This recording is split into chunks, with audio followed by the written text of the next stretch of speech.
Kanjani wahlala phansi?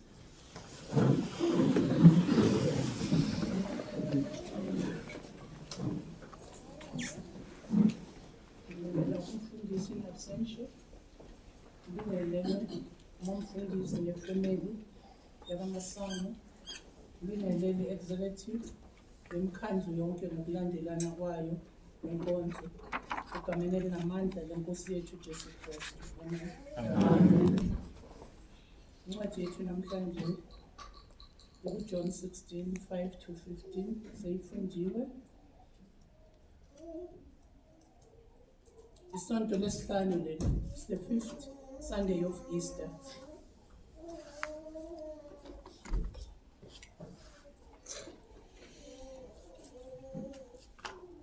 Isemoni yethu ikhuluma ngokuvalelisa kukaJesu. Uthi kubafundi bakhe, anginitshelanga lokhu ngoba benginani. Siyakhumbula ukuthi emva kokufa nokuvuka kwakaJesu, mayefa ebethelwa emnqamlezweni, abafundi bakhe babekhathazekile kakhulu. Kodwa mayevuka, they were so happy ngoba bebacanga ukuthi uzohlala nabo forever.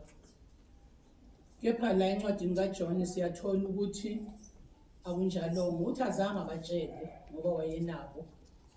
But manje uyabatshela ukuthi but now I'm going away to him who has sent me. Ubuyela kuyise omthumile. Masikhumbula sibuyela emuva eBhayibhelini.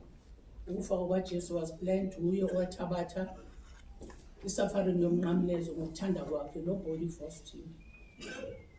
Manje utshela abafundi bakhe uthi ngiyahamba ngiya kulo omthumile. Bayathula abafundi bakhe abambuze ukuthi uyaphi. Uyaphendula yena uthi nithuleni ngangibuza ukuthi ngiyaphi ngoba ngiyanibona ukuthi nilusizi. You are sad ngoba ngitshela ukuthi ngiyahamba. Ngiyabacabanga abafundi bakaJesu ngalesikhathi ukuthi bazimisele ukuthi usazohamba nabo ibanga, usazohamba nabo isikhathi eside. But manje uyabatshela into angazange abatshele yona ukuthi uyahamba. They were confused, bangazi ukuthi benzeni. And usizo olukhulu abanalo elokuthi mayethi uyahamba, bayakhumbula ukuthi maye emnqamlezweni kwenzakalani. Kwakunzima kubo, bahlakazeka, babaleka. But mayevuka kwabuya ithemba lokuthi uvukile. Manje abambuzi uyababutshela uthi anembuzi ngoba nilusizi ngale message enginika yona yokuthi ngiyahamba ubuyela kulo mthumile. Siyazi ukuthi wathunywa uyise ukuthi azothabatha izono zezwe, afele mina nawe kulo kuthethelelwa kwezono.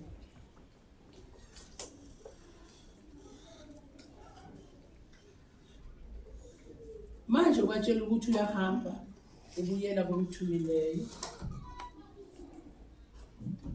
Umuntu bayehamba umthembile ubambelele kuye uba novalo. Sineyihlobo zethu, sineyithandwa zethu, sinabantu abathile abaclose kithi. Labo bantu mabasuka empilweni zethu siphelelwa ithemba. Abanye abantu bakhomitha nama-suicide. Zinene izinto ezenzakalayo. Cabanga ke abafundi bakaJesu akade babambelele kuye, bembonile amandla anawo wokuvuka, kodwa manje uyahamba, uyabashiya.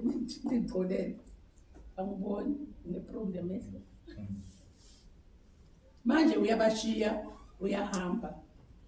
Bazibuza into eyi-1, kuzokwenzakalani? Banovalo, they're scared. Ukuthi mayehamba lo muntu esimthembile ahamba naye, esimbonile namandla angaka, mayehamba esuka kithi kuzokwenzakalani? Bayasaba. Lapha kuJohn 14:16 uthi ngiyawucela uBaba aniphe omunye umduduzi I'll ask God anikeze enye comforter.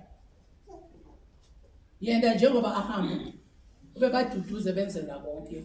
But mayengasekho uyaba-ashora manje ukuthi ngizocela ubaba anithumelele omunye ozohlala kini naphakade. Lo azomthumela angeke abe temporary njengoJesu.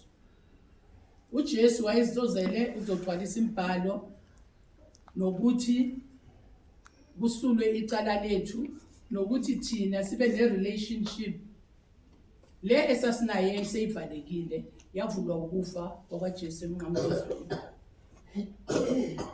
Manje uthi ngizocela kubaba nithumelele omunye umduduzi ozohlala nani phakade, umoya oyingcwele. Umoya oyingcwele angeke sasuka.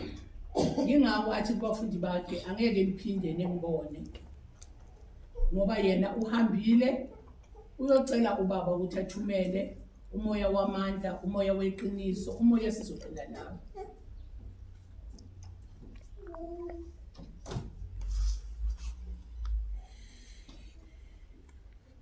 So lo umoya wamandla uthi udingeka ukuthi mina ngihambe ngiye kubaba ukuze nina nizokwazi ukuthola umoya oyingcwele ududuzi. Mangingahambi uyababona ukuthi abafuni ukuthi hambe. Uthi mangingahambi angeke ngiwuthole. Mangihleli ngisicabangela mina kwakuzoba nzima ukuthi uJesu ahlale nabafundi after sekaqedile imission akade ayizele. Because bekashumayelile enze yonke into, avuse abafile aboLazaro, enze yonke into, ayikho into angazange ayenze. So ukuhlala kwakhe wafundisa wenza yonke into. Ukuhlala kwakhe bekungasenasidingo because wayezele for a certain purpose. Manje uyahamba ubuyela kuyise. Uthi uzothumela umoya oyingcwele ozohlala kuwe naphakade. Umoya oyingcwele umoya wamandla, umoya weqiniso, umoya wentshisekelo. Uthi uma sefikile uzoqondisa isono, ukulunga nokuhlulela.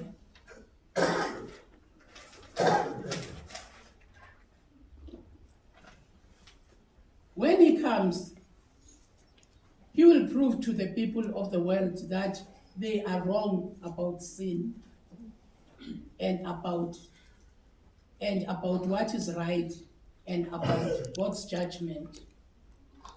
Iyo into umoya oyingcwele ozoyenza. Wrong about sin because they did not believe in him. Abakholwanga nguye. Umoya oyingcwele ususikholisa ukuthi sazi ukuthi nguye obuyela kuyise unguye.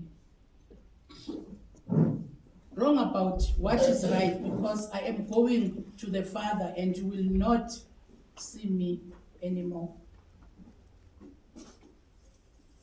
La emhlabeni angeke aphinde abuye uJesu abantu bambone bafana ngasesikhathi abafundi bakhe bebahamba naye.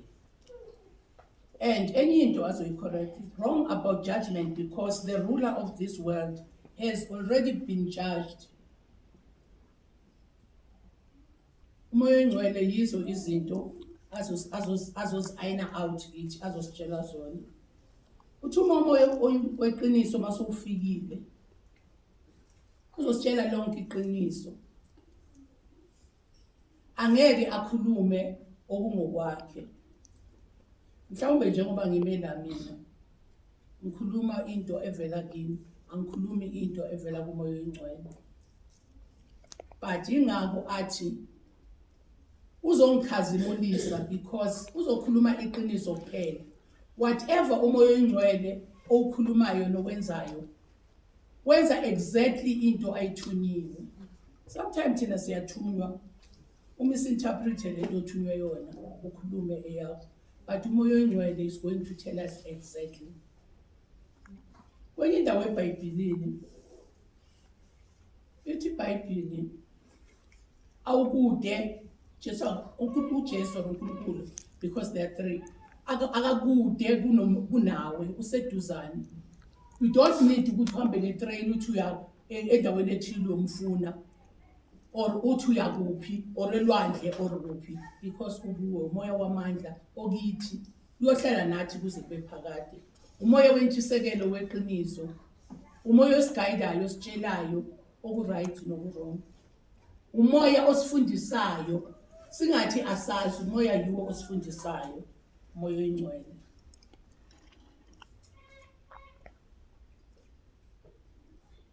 Uzothatha akunikwe uJesu amtshela kona akulethe kithi ngaloko bekukhazimulisiwe. UJohn 14:2 uthi kepha umduduzi comforter umoya oyingcwele uBaba ayakumthumela egameni lami uyakunifundisa konke anikhumbuze konke engimtshele kona. Masina lo moya oyingcwele angeke uthi awazi. Singabantu basemhlabeni ezikhathini eziningi siyakwasaba ama-challenge. Makuthiwa yenza into ethile mina ngeke ngikhone angazi. Why? Because ukholo lwethu luncane. Yonke into asibheki uNkulunkulu, asibheki ubani sibheka abantu. I'm one person osaba kabi ukuthi abantu bazothini. Angimanga la because ngiyafuna or ngiyathanda. For some circumstances. Because angazi ukuthi mangibe la ngizothini, angazi ukuthi abantu bazothini. So singabantu senale yonto, but basinomoya oyingcwele uwoza sifundisa, you don't have to worry. Umoya oyingcwele uyasifundisa, umoya oyingcwele uyasigayida. Kufana nokunenkinga noba ngabe kunjani, umoya oyingcwele will tell you ungayenzi lento. But when awulalela umoya oyingcwele doesn't force you. Kukhuluma ngelizwi elincane, but lelizwi asililaleli senza ethi intando ethunywa inyama yethu ukufuna ukuthi sikwenze. Ngakho ke ukuhamba kwaJesu sizabe si-celebrate ukuhamba kwakhe, ascension, celebrate yonke lento. Kodwa into okufuneka siyenze ukuthi akasidambi. Mangifunda la into enkulu engiphikaphile ukuthi walithanda izwe kangaka waze wanikela ngendodana yakhe eselwe yodwa kuba yilona lokholwa yangabhubha benompilo phakathi. Akasidambi.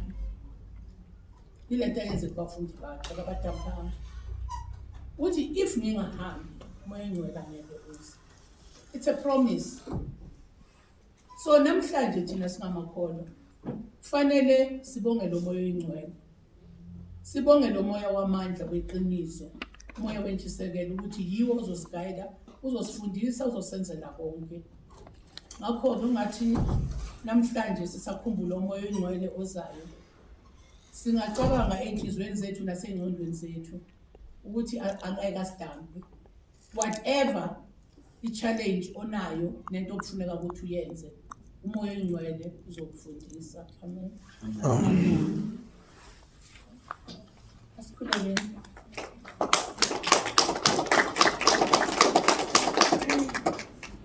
Egameni kaYise nelendodana nelikamoya oyingcwele. Baba Yise wenkosi yethu Jesu Kristu, siyabonga ekuseni nje mdali wezulu nomhlaba. Mawusasikhumbuza ngendodana yakho Nkosi yokulunga esicelela umoya oyingcwele ukuba wehlele kithi nesiyolungileyo, yena mayisesukile esileli kwesokunene sikaNkulunkulu yisemnini emandla konke. Enxusela thina Jehova ngomoya oyingcwele ukuba Nkosi yokulunga singalahleki, ukuba Jehova masilalela umoya oyingcwele uyozasigayida, uyozasifundisa, uyozakwenza konke. Sidwaliswa ngomoya wakho oyingcwele Jehova, ngoba ngaphandle komoya oyingcwele mesiyolungileyo siyise. Siyazi ukuba lo moya oyingcwele mawuzawukwehla mesiyolungileyo ugcwalisa ubuthathu bezulu mesiyolungileyo, iTrinity Nkosi yokulunga kuphelele uYise nendodana nomoya oyingcwele. Siza kuwe sithembile Jehova ukuba wena mesiyolungileyo lo moya ozawukwehla uzawuhlala phakathi kwethu kube uwozasigayida mesiyolungileyo. Usinikeze amandla Jehova, siphume ezonweni, siphume kuzo zonke izinto ezimbi mesiyolungileyo, sazi ukuba lo moya wamandla umoya weqiniso wentshisekelo. Sawuphuma enkonzweni yakho Jehova masizindle ngalezwi lakho Nkosi yokulunga. Malithola indawo ey'nhliziyweni zethu Jehova. Siwufune lo moya oyingcwele mesiyolungileyo ukuba siphile ngawo, silale ngawo, sivuke ngawo. Konke lokusicela sazi ukuthi konke sicela kuwe ngeqiniso nangokholo uyasenzela. Egameni lenkosi yethu Jesu Kristu owafa wavuka wasishiyela ukuphila okuphakade. Amen.